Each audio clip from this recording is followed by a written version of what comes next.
Salut tout le monde et bienvenue au balado d'avant-match des Alouettes de Montréal. Mon nom est Joey Alfieri. Je suis en compagnie de mon collègue et mon co-animateur, Monsieur Sam Boulay-Grimard. Sam, comment ça va? Ça va bien. 3 victoires de suite. Comment ça ne peut ne pas aller mieux? Mais t'aurais pu avoir la COVID, comme moi la semaine passée. C'est pour ça que si vous avez remarqué, on n'avait pas de balado la semaine passée avant le match, le deuxième match contre le Rouge et Noir. Et vous pouvez l'entendre dans ma voix. Je suis 99,9% remis de la COVID. La troisième fois que j'ai la COVID, by the way. Mais c'est juste ma voix que j'espère qu'elle va toffer tout au long du balado. Parce que je pense qu'il va falloir que je me ferme la gueule à un moment donné. Sam, il va falloir que t'animes pendant une bonne demi-heure sans moi. One-man show. One-man show. Solo. Exactement. Ton opportunité. Je suis content de te retrouver. T'as l'air d'aller beaucoup mieux. Oui, beaucoup mieux. Ceux qui écoutent le live d'après-match, vous êtes déjà au courant que j'étais malade. J'ai fait ça de chez nous. Je voulais pas infecter personne, pas les joueurs, pas mes collègues, pas les coachs. Donc, on a fait ça de chez nous. T'es altruiste, hein? Tu penses aux autres avant toi. Et j'essaie de penser aux autres avant moi. C'est pas toujours facile, mais j'essaie quand même. Écoute, on parle d'une autre victoire, comme tu as mentionné, mon Sam. Ça fait 3 victoires de suite. Ça fait 4 victoires contre le Rouge et Noir. 5 si tu comptes le match de pré-saison. Un balayage. Hey, tout un balayage, ça. Donc, et quand même, dans 2 semaines, les Alouettes vont avoir la chance d'avoir un autre balayage, pas de 4 matchs, mais un balayage de 3 matchs contre les Tiger Cats de Hamilton. On espère que cette rencontre-là veut rien dire, mais c'est encore possible. On est en train d'enregistrer ça. On est quoi, jeudi aujourd'hui? Jeudi matin. Donc, si vous n'êtes pas au courant, les Tiger Cats vont affronter les Lions de la Colombie-Britannique à Hamilton. Si les Tiger Cats perdent ce match-là, les Alouettes sont automatiquement en deuxième place, peuvent pas bouger plus bas, plus haut. Ce qui voudrait dire, mon Sam, qu'on aurait une autre game à domicile le 4 novembre pour la demi-finale de l'Est. Deuxième fois en 2 ans. Mais ça dépend qui tu demandes, là, parce que ça là, ils sont un peu mêlés. Anyway, ça c'est une autre histoire pour une autre journée. On lancera pas de médias en dessous du boss. Aussi, même si les Tiger Cats gagnent vendredi, mais que les Alouettes gagnent, c'est clinché. Les Alouettes terminent en deuxième place. Donc, ça prend une défaite de Hamilton ou une victoire des Alouettes pour confirmer la deuxième place des Alouettes. Et comme on a vu l'an dernier, dans l'Est, toutes les équipes qui ont joué à domicile ont gagné leur match. Les Alouettes ont battu les Tiger Cats et les Argos ont battu les Alouettes dans la finale de l'Est. Donc, jouer un match de play-off à maison, ça aide pas seulement le portefeuille du propriétaire, mais ça aide l'équipe aussi, mon Sam. Ça aide l'équipe, puis ça aide aussi... Ça permet aux fans de voir un match d'éliminatoire, là, ce qui est pas donné à chaque année. Puis c'est rare dans la Ligue canadienne. Il n'y a pas tout le monde qui accueille un match d'éliminatoire. Puis là, cette année, ben ça va jouer à Montréal. Puis je pense que si on compare à l'année passée, là, c'est l'ambiance qui est tellement importante là, pour les joueurs. Là, je veux dire, c'est un élément à ne pas négliger. Là, c'est sûr que les gars entendent la foule, puis ça les aide à... T'as pas besoin de motivation, mais ça fait juste aider, là, surtout la défensive. Là. Non, mais on l'a vu là, un peu, c'est ça, en fin de semaine, là aussi, là, lundi, en fin de semaine. Le dernier match, lundi, là, la foule était dedans, puis ça crée vraiment de la confusion là, dans l'offensive d'Ottawa, là, je trouve.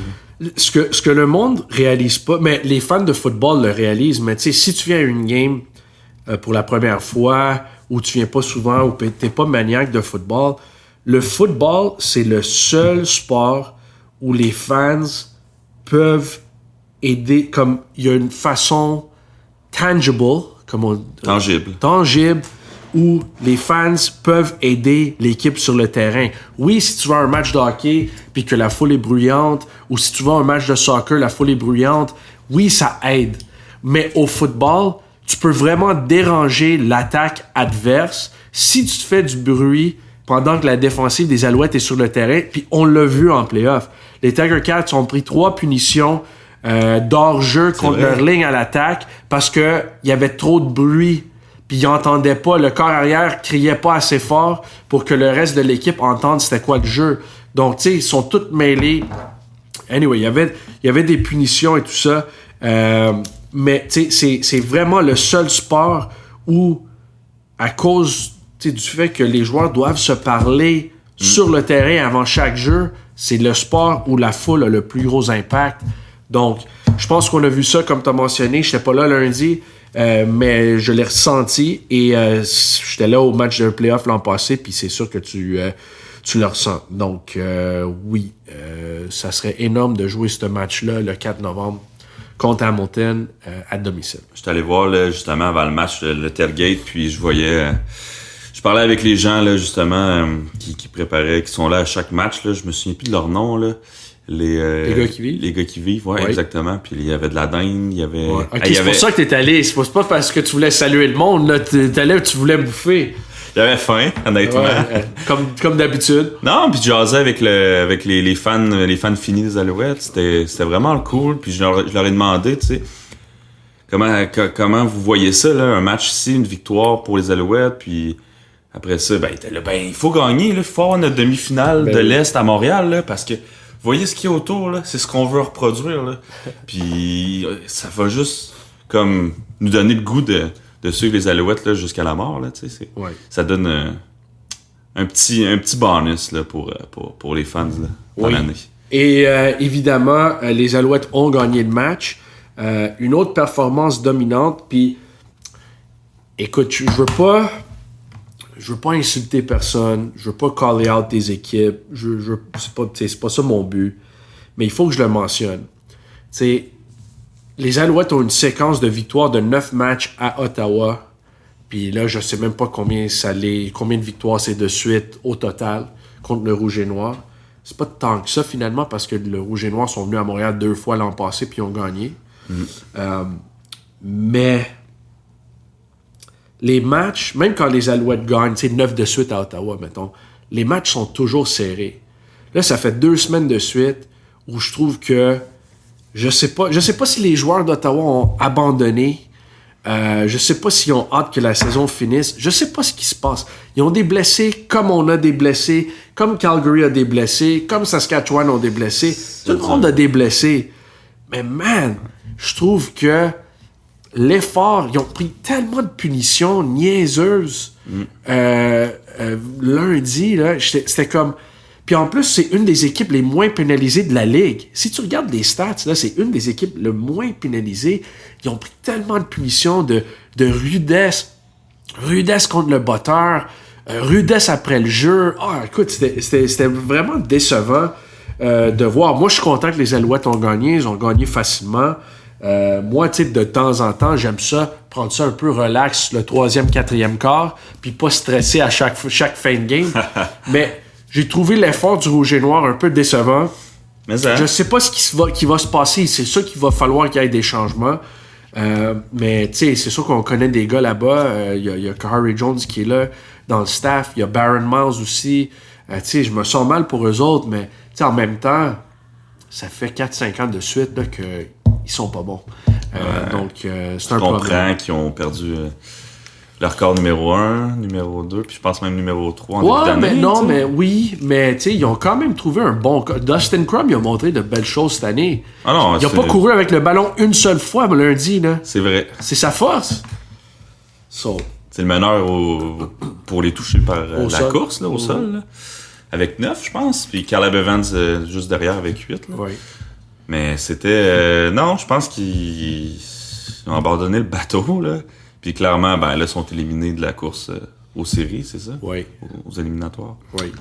Mais bon, c'est quand même un exploit, je reviens là-dessus, là, pour Montréal, là, d'avoir balayé Ottawa, là. 4 victoires, tu sais, on s'entend. 4, c'est pas l'équipe championne de la Ligue, non, là, c'est pas... Contre n'importe quelle équipe, c'est pas facile.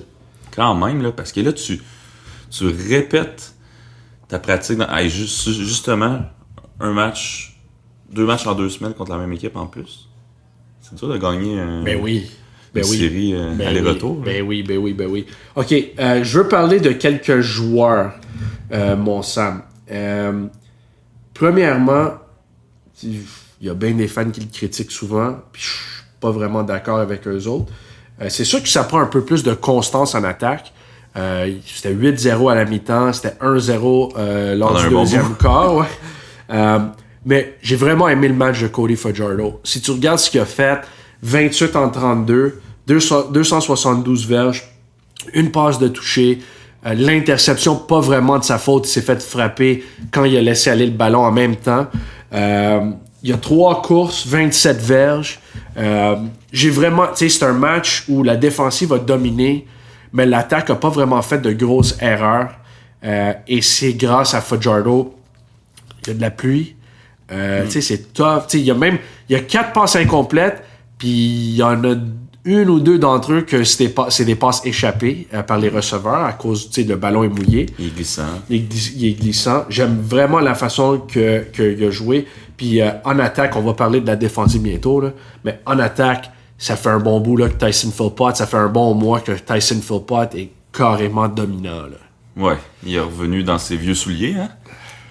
Il a manqué les 8 premiers. Il a manqué beaucoup du camp d'entraînement. Ouais. Puis les 8 premiers. Il est revenu la 8e semaine contre Calgary. Il n'a pas fait grand-chose dans ce match-là. Il n'y avait pas de catch. Si je me trompe pas, ces 7 premiers matchs, il y a en bas de 40 verges dans ces matchs-là. Puis là, dans 3 des 4 derniers matchs, il y a au moins 87 verges. Puis il a capté une passe de toucher dans 3 des 4 derniers matchs aussi. C'est fort, là. C'est le gars qu'on a vu en fin d'année l'an passé. Ah, c'est un joueur d'impact. C'est le joueur d'impact qu'on attend, puis il est jeune, là. Il a vieux, là. Il a eu 23 cette année, là. On parle pas d'un gars qui a 32 là, ou 35, là. C'est fou, c'est beau à voir, justement, là. Il y a de l'espoir, là. Tu te dis, mon Dieu, ce gars-là, il vient de Vancouver.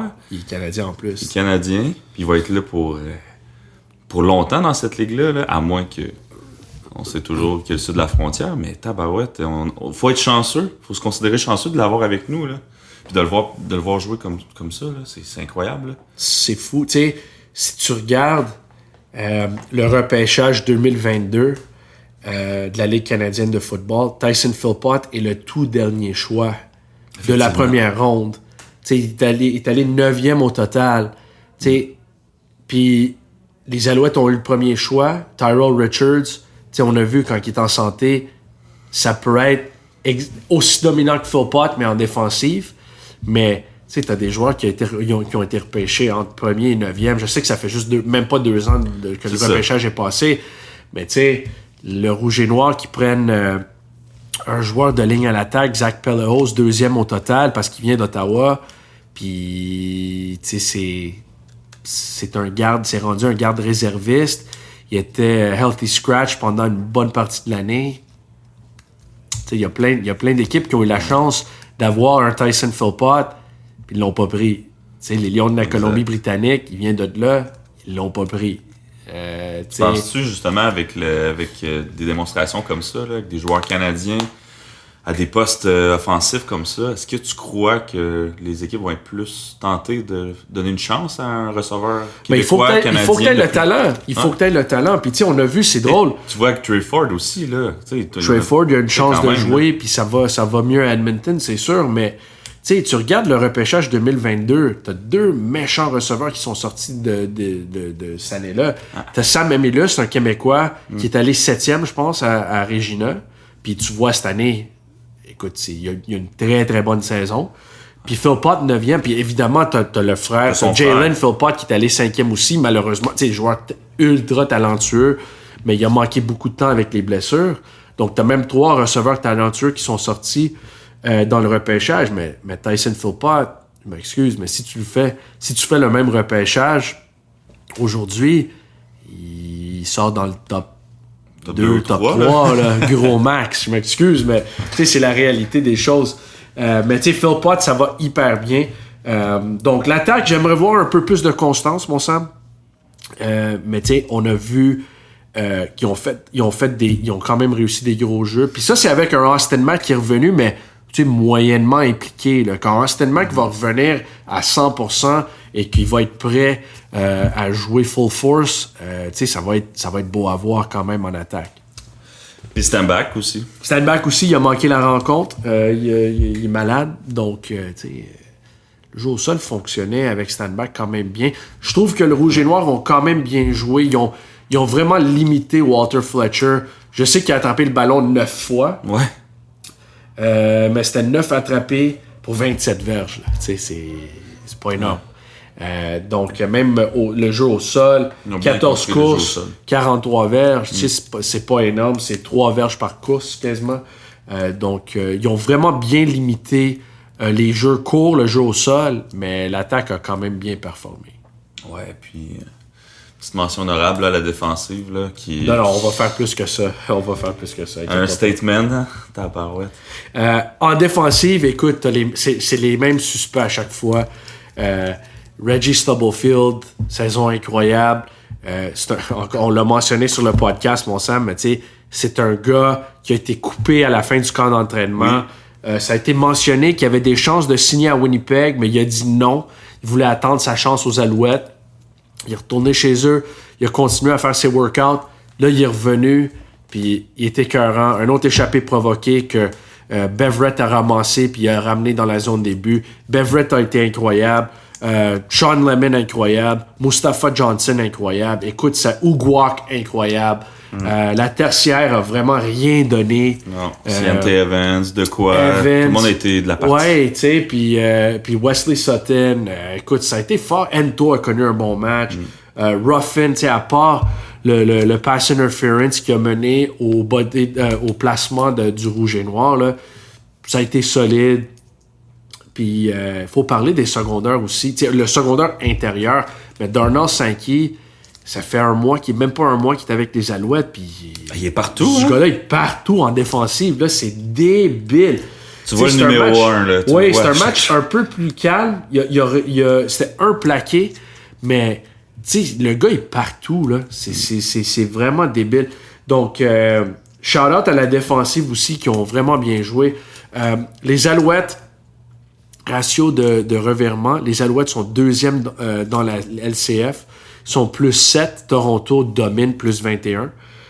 Mais dans les 3 derniers matchs, mon sang, les Alouettes ont provoqué 11 revirements et ils ont commis 2 revirements. C'est 2 interceptions. Ça, c'est une donnée tellement importante. 11-2, c'était plus 9 dans les 3 derniers matchs. Là. C'est tout à fait dominant. C'est sûr que quand tu donnes plus de possession à ton attaque, c'est sûr que tu as des meilleures chances de gagner la game. Là. Ça, c'est clair, c'est du football 101. Là.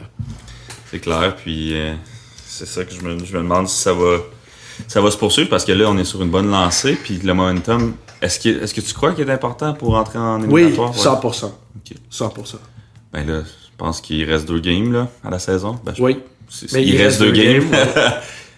Edmonton, puis Hamilton. Oui.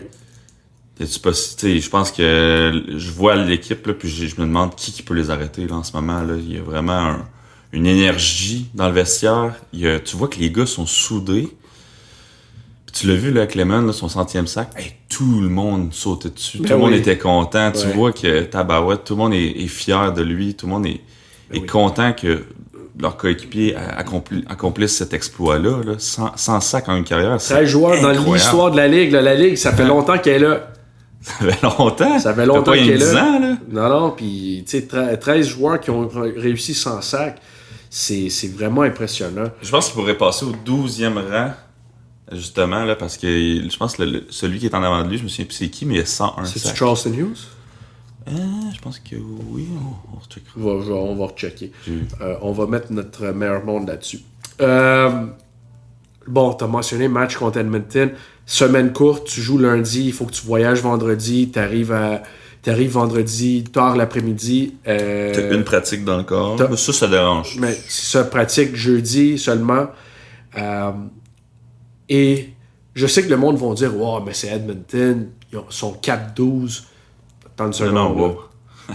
Depuis la deuxième moitié de la saison, Edmonton ont vraiment mieux joué. Ils sont en train de bien jouer. Ils ont Trey Ford, comme tu as mentionné, mon Sam, fait des gros jeux en attaque. Il a donné un nouveau souffle. Absolument. À l'offensive. Puis t'as Gino Lewis. La première fois que les Alouettes vont affronter Gino Lewis ben oui. Dans l'histoire du monde, là, ils l'ont jamais affronté, pas avant qu'il arrive à Montréal. Puis c'est la première fois que ça va arriver. C'est dommage que les Hawks sont pas venus à Montréal cette année. Mais c'est la première fois qu'on va voir Gino Lewis, qui a manqué 6 games avec une blessure. Il a au-dessus de 600 verges. Il connaît une bonne saison. Ouais. Mais c'est le genre de move que, oui, je voulais le revoir à Montréal. Et écoute, il serait tout à fait dominant, là, j'en doute pas. Mais est-ce que je veux... Si tu me demandes maintenant, là, et je considère Gino un chum, là, je l'aime bien. Mais si tu me demandes si je suis le directeur général des Alouettes ou je suis un fan des Alouettes, tu sais, je peux avoir Gino Lewis à son salaire, qui, je pense que dans les médias, ils ont dit que c'est au-dessus de 300 000 piastres. 300 piastres, ouais. Ou je peux avoir, puis il y a 30 ans, ou je peux avoir un Austin Mack à 26 ans qui est sur un contrat, tu sais, raisonnable, là. C'est une recrue de la CFL quand même. Tu sais, je m'excuse, là, mais Austin Mack a montré des belles choses cette année, là. On fait un vox pop. C'est des receveurs différents. C'est différent. Quand même, Gino Lewis, il est gros, costaud, physique. Austin Mack, il est grand. Il est un peu plus mince. Il est fort, mais un peu plus mince. Moins lourd que Lewis, mais il a quand même des très bonnes mains, là. Puis il est beaucoup plus rapide que Gino Lewis aussi. C'est deux receveurs différents. Ça serait fou s'ils seraient dans la même attaque. Malheureusement, ça s'est pas produit de même. Mais quand même, s'il faut que tu en choisisses un. Ouais, c'est dur à dire. On a un petit Mais parti il faut. pris, Mais il faut. Tu sais, oublie le fait que tu travailles pour les Alouettes, là. Sérieusement, il faut que tu en choisisses un. Puis le salaire compte, l'âge compte, tout compte, là. Maintenant? Ouais.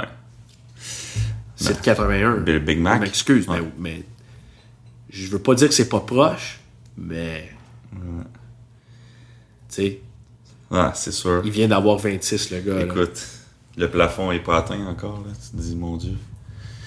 Ça va être quoi l'année prochaine? Ça va être quoi dans 2? C'est ça. Exact. Donc, écoute, encore une fois, Gino Lewis, élite.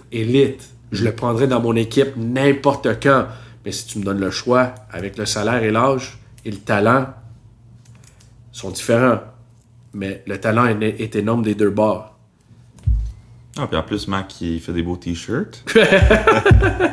Oui, il y a ça aussi. Ben, je pense que c'est sa femme qui les fait. Oui, qui les fait. Mac, mais là, mais vas-tu faire un t-shirt Gino Lewis? Là? Vas-tu faire un t-shirt Joel Ferry? Là? Ouais, mais c'est ça, il a mis ça dans sa story. Je pense pas que ça va vendre. Tu sais, je pense que... Ah, je pense qu'on pourrait être surpris. Là. Ouais, peut-être. Ouais, au moins 3 chandails qui vont être vendus. Mais tu sais, est-ce qu'il va faire un t-shirt Gino? Là? Je me demande. Possible? Je sais pas. Je sais pas. C'est différent quand t'affrontes le gars, là. C'est ça le problème.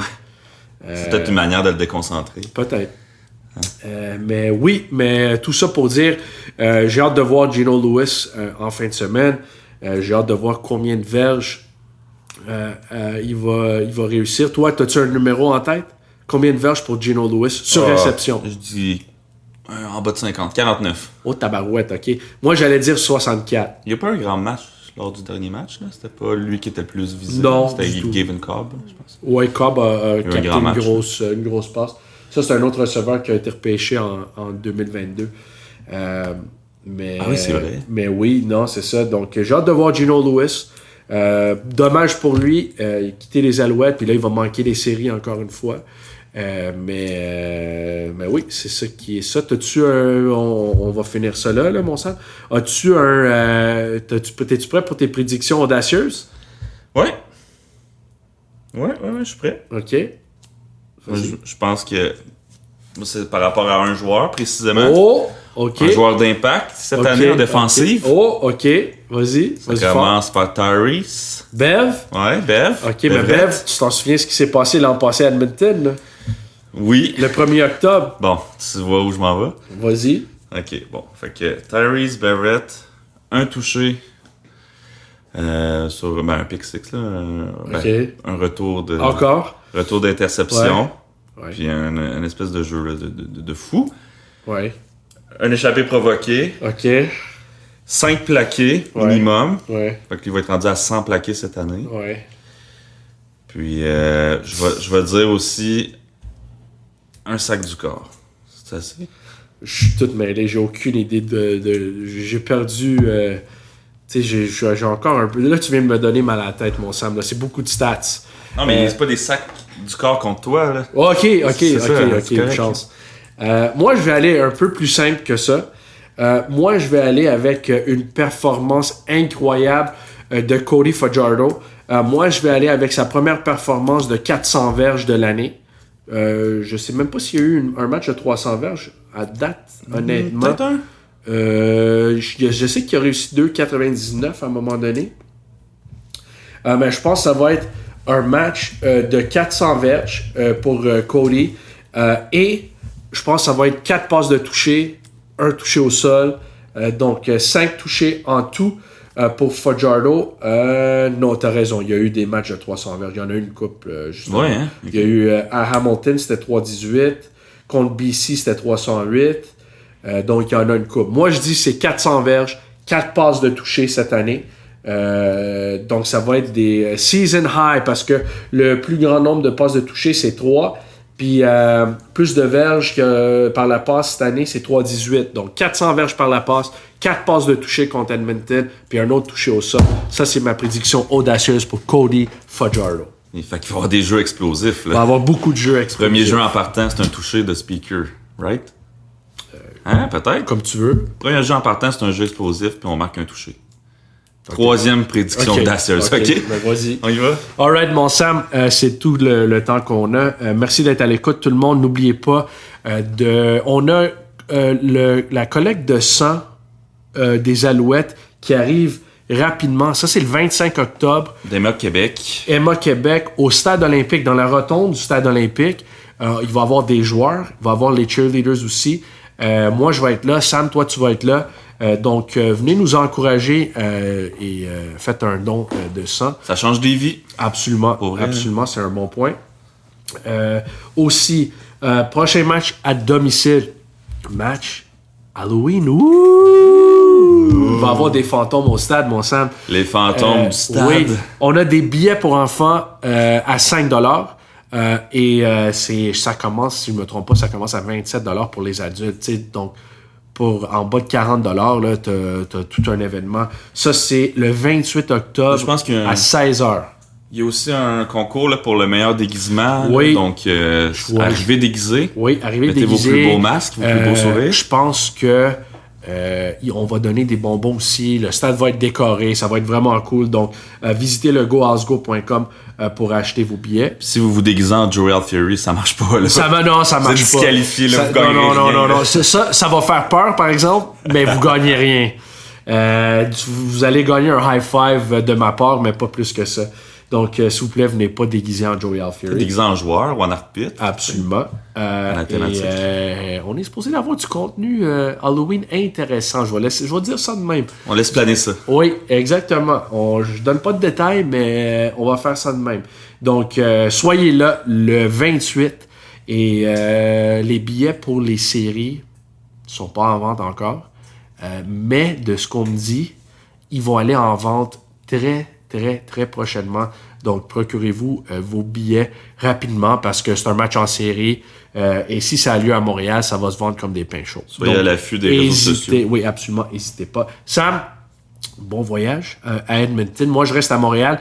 Donc, l'après-match va être fait de mon studio à la maison encore. Mais oui, bon voyage et on se revoit la semaine prochaine. N'oubliez pas de vous abonner à notre balado. Laissez-nous un rating positif, 5 étoiles. Abonnez-vous, ça nous aide beaucoup. Et si vous avez des questions, moi, mes messages directs sur X sont ouverts. Vous pouvez envoyer un message à Sam aussi. Si vous avez des questions, n'hésitez pas à nous écrire et on va les répondre sur le balado. Merci et bonne fin de semaine tout le monde. Bon match!